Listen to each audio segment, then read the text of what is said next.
do you agree with your statement? You can't fight something with nothing, because that's what we've been doing, nothing. And this situation in Iraq was predicted by us and predictable. And now we find ourselves in a situation where Mr. McGurk, the Director of Intelligence, the Director of the FBI, the Secretary of Homeland Security, and the Attorney General have all stated publicly that the Islamic State of Iraq and Syria, or ISIS or ISIL, whichever one you want to call it, pose a direct threat to the United States. Do you agree? Yes. You do agree.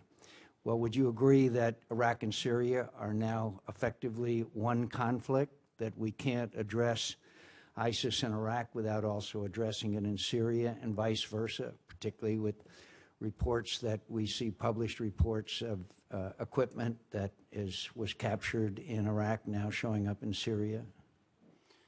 I think it is one theater. We have to think of it, it's a Tigris and Euphrates Valley theater. Yes. So you do believe that this caliphate, the richest and largest base of terrorism that I know of, is both Iraq and Syria, this enclave. That's what it's trying, that's exactly what it's trying to do. It's trying to establish that. Have they achieved it pretty well so far? Since June, the Iraq-Syria border has more or less collapsed. So that means really then if we're going to take action in Iraq, we should also take action in Syria. Would you agree?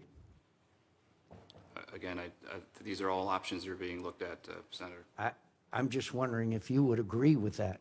I'm not asking whether you're examining options or not.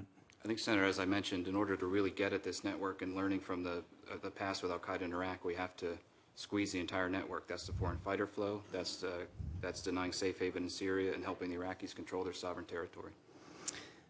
So if we did initiate a air-to-ground campaign, without including Syria, they would have a sanctuary in Syria. Would you agree with that? One of the reasons, and again, I want to defer to my colleague Alyssa, but we're focused on training the moderate opposition to have a force that's able to deny safe haven and deny space to the ISO networks in Syria. Well, probably so, but the Secretary of Defense and Chairman of the Joint Chiefs of Staff have both stated publicly that the Iraqi security forces are not capable of regaining the territory they've lost to ISIS on their own without external assistance. Do you agree with the Secretary of Defense and Chairman of the Joint Chiefs?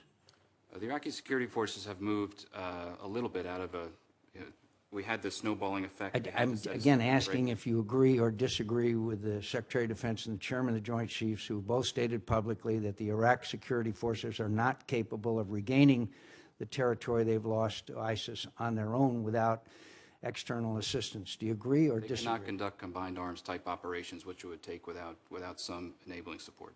So, since we all rule out boots on the ground, that might mean the use of air power as a way of assisting them. Would you agree with that? Senator, all of these options, potential options for the president are being looked at, and as Alyssa said, we're not going to crowd the decision. And how long we've been, quote, looking at them now, Mr. McGurk? Well, Sir, the assessments came in last week. And so the assessments came in last week. How long have we been assessing? I think we assessed for 2 solid weeks. Oh, I think it's been longer than that since the collapse of the Iraqi military, Ms. Slotkin. I think the president made his announcement on June 19th, and then he instructed that assessors go to Baghdad. They flew there and began their assessments immediately. I see. And so far we have launched no airstrikes in any part of Iraq, right? That's correct. And you stated before that we didn't have sufficient information to know which targets to hit. Is that correct? I think we have radically improved our intelligence picture. But at the time, in your view, we didn't have sufficient information or capability in order to launch airstrikes? I think that given our extremely deliberate process about launching any airstrike, we would... You know, it's interesting. I asked, do you think at that time we did not have sufficient information to launch airstrikes against ISIS? I think given the standards the United States has for dropping ordnance, no, we did not have the intelligence we would ever want at that time. I find that interesting because none of the military that I've talked to that served there, and even those who flew there, they're absolutely convinced, as I am, that when you have convoys moving across the desert in open terrain, you can identify them and strike them. We know that they were operating out of bases in Syria, out in the open in the desert. So with those of us who have some military experience and the efficacy of air power, we heartily disagree, and that isn't just me, it comes from military leaders who served there. Mr. McGurk, published media reports indicate that the Islamic State has an estimated 10,000 foreign fighters, 7,000 in Syria and 3,000 in Iraq. Does that sound right? These estimates are very difficult to discern, but that is an estimate that we routinely see, yes. And of those foreign fighters, many of them are from European countries, right? Yes. Who, when returning to their countries, don't require a visa to come to this country, which is why, as I say, the Director of National Intelligence, Director of the FBI, and the Secretary of Homeland Security and the Attorney General have all stated that this poses a direct threat to the United States of America.